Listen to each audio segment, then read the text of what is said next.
Hi കൂട്ടുകാരെ, എല്ലാവർക്കും ഇന്നത്തെ എൻ്റെ പുതിയ വീഡിയോയിലേക്ക് സ്വാഗതം. അപ്പോൾ ഇന്നെനിക്ക് കുറച്ച് മത്തി കിട്ടിയിട്ടുണ്ട്. കുറച്ച് പറഞ്ഞാൽ 1/2 കിലോ. ഇപ്പോൾ ട്രോളിംഗ് ഒക്കെ ആയതുകൊണ്ട് കിട്ടാൻ ഇത്തിരി ബുദ്ധിമുട്ടാണ്. പിന്നെ കുറച്ച് കപ്പ കൂടി ഞാൻ വാങ്ങിയിട്ടുണ്ട്. അപ്പോൾ കപ്പയും മത്തിക്കറിയും വെക്കുന്ന വീഡിയോ ആണ്. മത്തി എപ്പോഴും കിട്ടാറില്ല, കിട്ടിയപ്പോൾ അങ്ങനെ വാങ്ങി. നല്ല വിലയായിട്ടോ. അപ്പോൾ ഇതാ ഞാൻ ചട്ടി അടുപ്പത്ത് വെച്ചിട്ടുണ്ട്. അതിലേക്ക് കടുക് ഇട്ട് കൊടുത്തു, ചെറിയുള്ളി ഇട്ട് കൊടുത്തിട്ടുണ്ട്.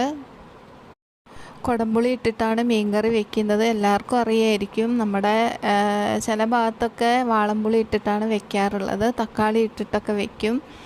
കോട്ടയം അങ്ങനെയുള്ള ഭാഗത്തൊക്കെയാണ് കൂടുതലായിട്ട്, കോഴിക്കോട്, കോട്ടയം അങ്ങനെയൊക്കെയുള്ള ഭാഗത്താന്ന് തോന്നുന്നു കൂടുതലായിട്ട് കുടംപുളി ഇട്ട് വെക്കാറുള്ളത്.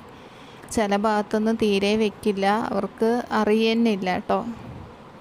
അപ്പോൾ ഞാൻ ചെറിയുള്ളി ഇട്ട് കൊടുത്തിട്ടുണ്ട്. പിന്നെ അതിൻ്റെ കൂടെ 2 പച്ചമുളക് ഇട്ട് കൊടുത്തിട്ടുണ്ട്. കറിവേപ്പില കൂടി അതൊന്നായി വന്നപ്പം വെളുത്തുള്ളി, ഇഞ്ചി ഇട്ട് കൊടുത്തിട്ടുണ്ട്. ഇനി ഇത് നമുക്ക് നന്നായിട്ട് വഴറ്റിയെടുക്കാം.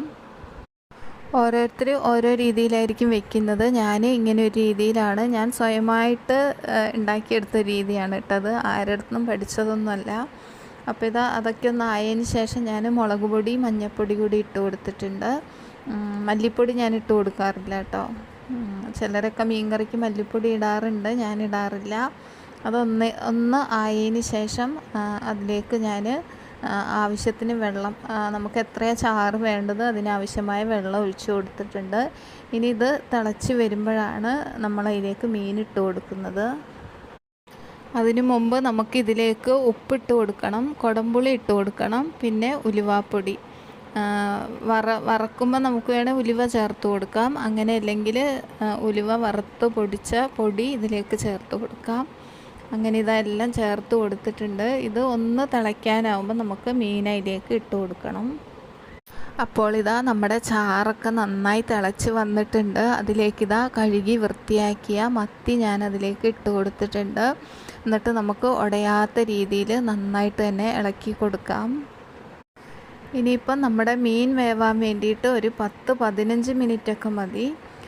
പിന്നെ നമുക്ക് ചാറൊന്ന് ചെറുതായിട്ടൊന്ന് കുറുകി വരണം. നമുക്ക് കപ്പയ്ക്ക് ഇത്തിരി ചാറ് വേണ്ടത് കൊണ്ട് ഒരുപാട് കുറുക്കിയെടുക്കുന്നില്ല. അപ്പോൾ ഇതാ സിമ്മിലിട്ടിട്ട് നമുക്ക് അത് കുറുക്കിയെടുക്കാം.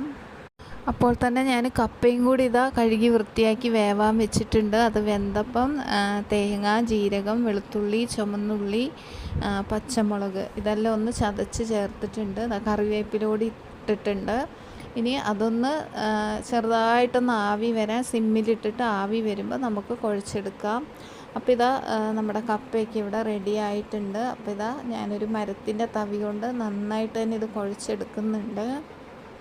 നല്ല കപ്പയായിരുന്നു കേട്ടോ. ഞാൻ വെച്ച് ഒരു 10 മിനിറ്റ് ആയപ്പോഴത്തേനും വെന്ത് നല്ല അടിപൊളിയായിട്ട് കിട്ടിയിട്ടുണ്ട്. ചില സമയത്ത് കപ്പ വാങ്ങുമ്പോൾ അത് വേവില്ല, 1/2 മണിക്കൂറോ 1 മണിക്കൂറൊക്കെ ഇട്ട് വേവിച്ചാലും അത് വേവില്ല. പക്ഷേ ഇപ്പം കിട്ടിയ കപ്പ അടിപൊളിയാണ് കേട്ടോ. ഞാൻ എവിടെ കണ്ടാലും കപ്പ വാങ്ങാറുണ്ട്, ഇഷ്ടമാണ് കേട്ടോ.